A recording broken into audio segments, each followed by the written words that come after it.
এটা আমার রক্ত মাংসে করা পরিশ্রমের টাকার বিল্ডিং। আমি এই বিল্ডিং করবোই, তা ওদেরকে একটা টাকা চাঁদা দেবো না। দেখি ওরা কিভাবে আমার কাজ বন্ধ রাখে। আসো করে বিকেলে। হ্যাঁ আমির, এদিকে আসো। আসসালামু আলাইকুম ভাই।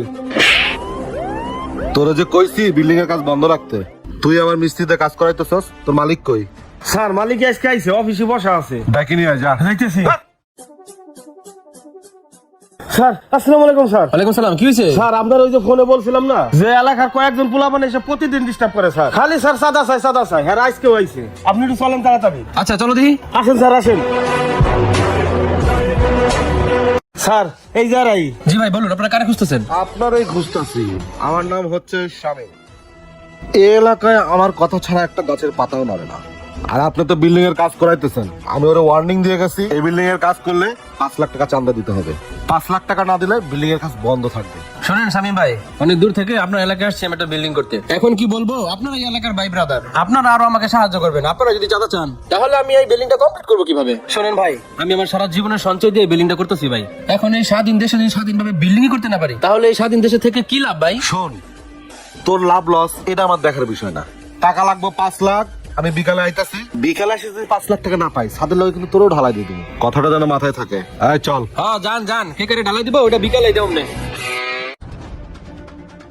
স্যার ওরা খুব ডেঞ্জারাস পোলাপান এই এলাকা।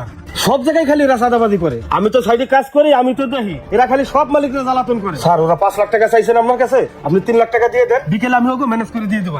নইলে তো স্যার পুরো কাজ বন্ধ হয়ে যাবে না। শোনো আমির, এটা আমার রক্ত মাংসে করা পরিশ্রমের টাকার বিল্ডিং। আমি এই বিল্ডিং করবোই, তা ওদেরকে একটা টাকা চাঁদা দেবো না। দেখি ওরা কিভাবে আমার কাজ বন্ধ রাখে। আসো করে বিকেলে। স্যার ইয়ে তো আপনার জীবনে রিস্ক আছে, আপনি এখনো বুঝে দেখেন। শোনো আমির, আমি তোমাকে একটা কথা বলি, আমি সৎ পথে থাকি, সৎ পথে খাই। আমি একমাত্র আল্লাহ ছাড়া কাউকে ভয় পাই না। তুমি তোমার কাজ করো, যাও। দেখেন স্যার আপনি যেটা ভালো মনে করেন যান, পরে বুঝবেন হারা কি জিনিস। শামীম কোনটা রে? ওই যে ভিতরে বয়ে রইছে। আই এই বিল্ডিং এর মালিক কে রে? আমি কেন, কি হয়েছে? আয় বাইরে। স্যার এই দেখি সন্ত্রাসী মুন্না, খুব ডেঞ্জারাস লোক। এখনো সময় আছে, টাকাটা দিয়ে দেন। আমির তুমি চুপ করো। কি হয়েছে ভাই বলেন। আমার পোলাপান তোর সাথে 2 দিন ধরে ঘুরতেছে। সকালে আরো বলে গেছে যে বিকেল আসতেছে, 5 লাখ টাকা রেডি করবি চাঁদা। এই বিল্ডিং করতে হলে 5 লাখ টাকায় চাঁদা দেওয়া লাগবে। তুই এখনো টাকা দিস নাই, দে টাকা দে। আমি একটা টাকা চাঁদা দেবো না। চাঁদা না দিয়ে আমি এই বিল্ডিং খারাপ করাবো। দেখো কে আমার বিল্ডিং আটকায়। কে? ওর কত বড় সাহস হয় আমার এলাকায় বিল্ডিং করবো আর আমাকে চাঁদা দিব না? তাই কি হয়? হ্যাঁ ওই তুই আমার চিনস না? হাই হাই স্যার, এ আপনি কি করলেন? হাত চৌধুরী গায়ে হাত দিলেন? এ তো আপনার এক্ষুনি বিল্ডিং এর সাথে ঢালাই দিয়ে দিবে। তুই আমার গায়ে হাত দিছস? আই জিল্লো মাল দে। কনস্টেবল, জায়গাটা কোথায়? স্যার ওই যে ওইখানেই। এই তুই পারবি না, দাঁড়া। পুলিশ বস, আমি পালাই। এই দাঁড়া, ভাই আপনাকে অসংখ্য ধন্যবাদ। সময় মতো আপনি আমাকে ফোন দিয়েছিলেন, নয়তো আপনার মস্ত বড় বিপদ হয়ে যেত। ভাই আমি সৎ পথে খাই, সৎ পথে চলি। আমার সাথে আমার আল্লাহ আছে, আমার কোনো বিপদ হবে না। ভাই আপনার এই সৎ সাহসের জন্য আপনাকে আমি সাধুবাদ জানাই। কি বলবো সবুজ সাহেব, আমাদের দেশে এমনও লোক আছে যারা কিনা বিল্ডিং করে কিন্তু সন্ত্রাসীদেরকে চুপি চুপি চাঁদা দেয়। এর কারণে সন্ত্রাসী চাঁদাবাজের লোক আরো বেড়ে যায়। আজকে আপনি প্রতিবাদ করেছেন, আপনার মতো যদি সবাই প্রতিবাদ করতো তাহলে দেশে সন্ত্রাস চাঁদাবাজ কিছুই থাকতো না। আরেকটা কথা মনে রাখবেন, অন্যায় যে করে এবং অন্যায়কে যারা প্রশ্রয় দেয় তারা কিন্তু দুইজনই সমান অপরাধী। আর আপনার এইখানের মেন ক্রিমিনালকে জানেন কে?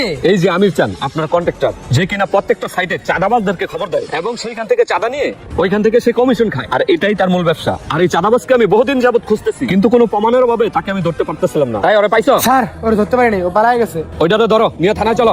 চল থানায় চল।